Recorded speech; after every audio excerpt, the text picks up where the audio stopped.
Hello everyone. आज हम बात करने वाले हैं ऑप्शंस में सबसे इम्पॉर्टेंट पैरामीटर की, जो ऑप्शन ग्रीक्स के अंदर सबसे ज़्यादा इम्पॉर्टेंट होता है, वो होता है डेल्टा। आज हम डेल्टा के बारे में बात करने वाले हैं। ऑप्शन ग्रीक्स में वैसे तो कई पैरामीटर्स होते हैं जो सारे इम्पॉर्टेंट चीज़ें होती हैं, और उनको एक एक को डिटेल में समझने के बाद ही हम ऑप्शंस को समझ पाते हैं कि उसकी प्राइसिंग किस तरीके से की जाती है, क्या उसका मीनिंग होता है, क्यों उन सारे फैक्टर्स को कंसीडर करने के बाद, कैलकुलेट करने के बाद ही हम कैलकुलेट करते हैं कि प्रीमियम किस तरीके से मूव करने वाले हैं।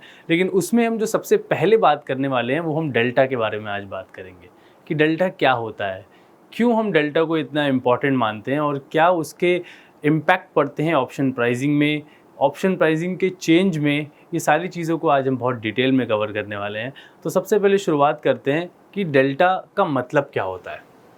डेल्टा का मतलब ये होता है कि अगर इसके डिराइव्ड इंडेक्स, जो इंडेक्स है जिसके इंडेक्स को हम फॉलो कर रहे हैं, उस इंडेक्स के अगर हिसाब से अगर हम देखें तो उस इंडेक्स में जो भी चेंज आता है उसकी वजह से किसी पर्टिकुलर कॉन्ट्रैक्ट के ऑप्शन के प्राइस में क्या चेंज आएगा, वो होता है डेल्टा। अगर मैं इसको बहुत ही सिंपल लैंग्वेज में आपको समझाऊं कि अगर मैं बैंक निफ्टी की इंडेक्स की बात करूं और बैंक निफ्टी के किसी स्ट्राइक की बात करूं, ऑप्शन स्ट्राइक की, तो हम उस तरीके से समझ सकते हैं कि अगर बैंक निफ्टी 100 पॉइंट की मूवमेंट दिखाता है तो उस पर्टिकुलर स्ट्राइक के प्रीमियम में कितने पॉइंट का मूवमेंट आएगा, वो होता है डेल्टा। तो सबसे पहले समझते हैं कि डेल्टा की वैल्यू किसके और किसके बीच में हो सकती है। डेल्टा का मतलब अगर मैं इसको 0 to 1 में अगर कंसीडर करूं, दैट मीन्स वो 0 से ज़्यादा एंड 1, इन दोनों के बीच में होगी उस डेल्टा की वैल्यू। अगर मैं कहूँ कि किसी स्ट्राइक की डेल्टा की वैल्यू 0.5 है, इसका मतलब ये होता है कि अगर बैंक निफ्टी 100 पॉइंट मूव कर रही है तो वो पर्टिकुलर स्ट्राइक 50 पॉइंट से मूव करेगी।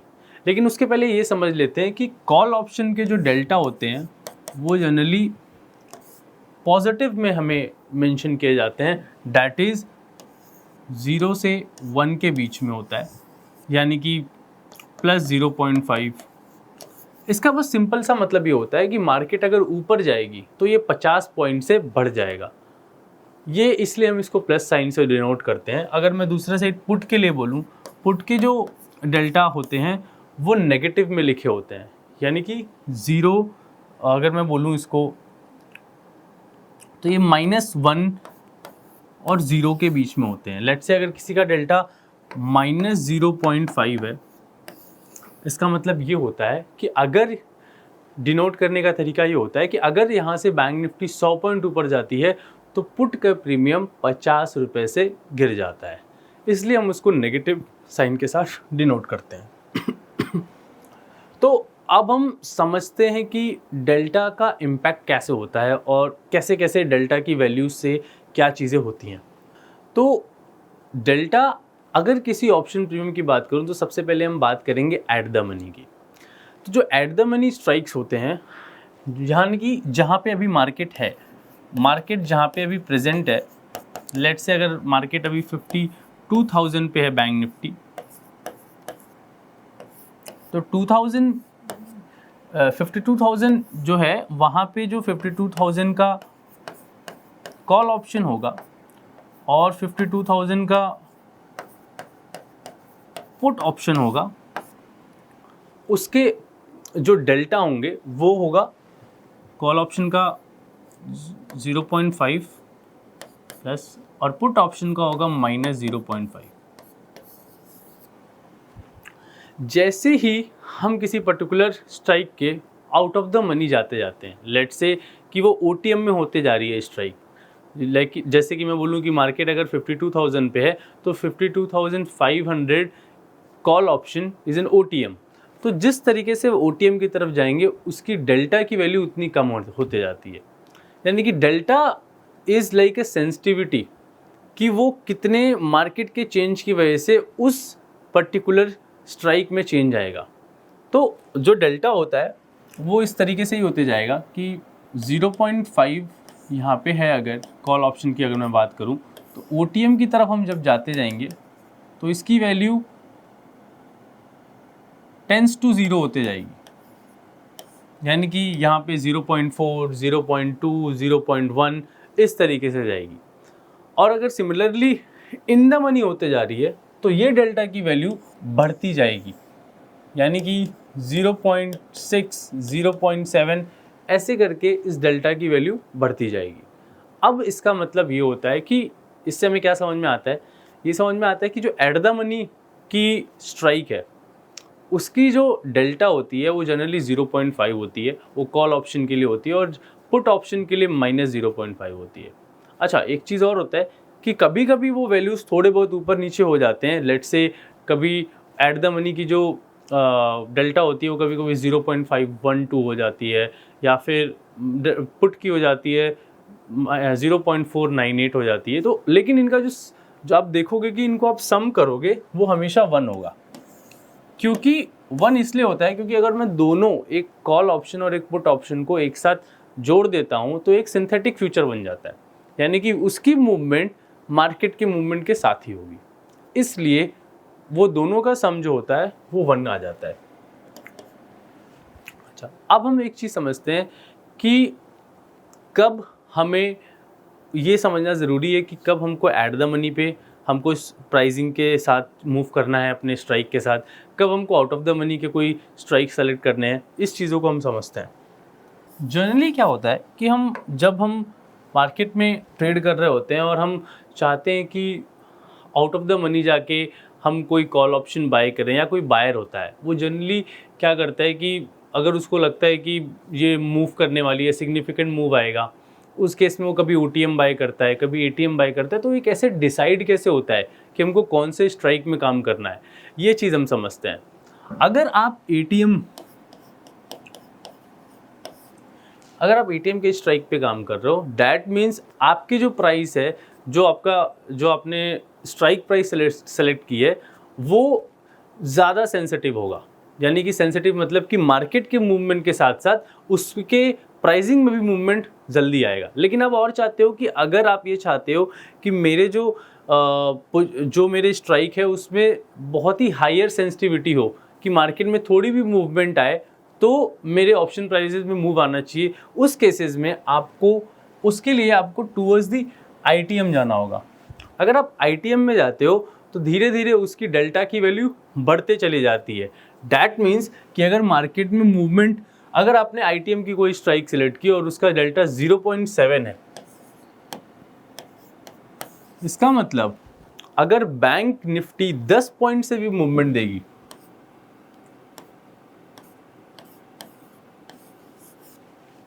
तो भी आपको मूवमेंट आपके स्ट्राइक्स में नजर आएंगी। मतलब सेंसिटिविटी ज़्यादा है।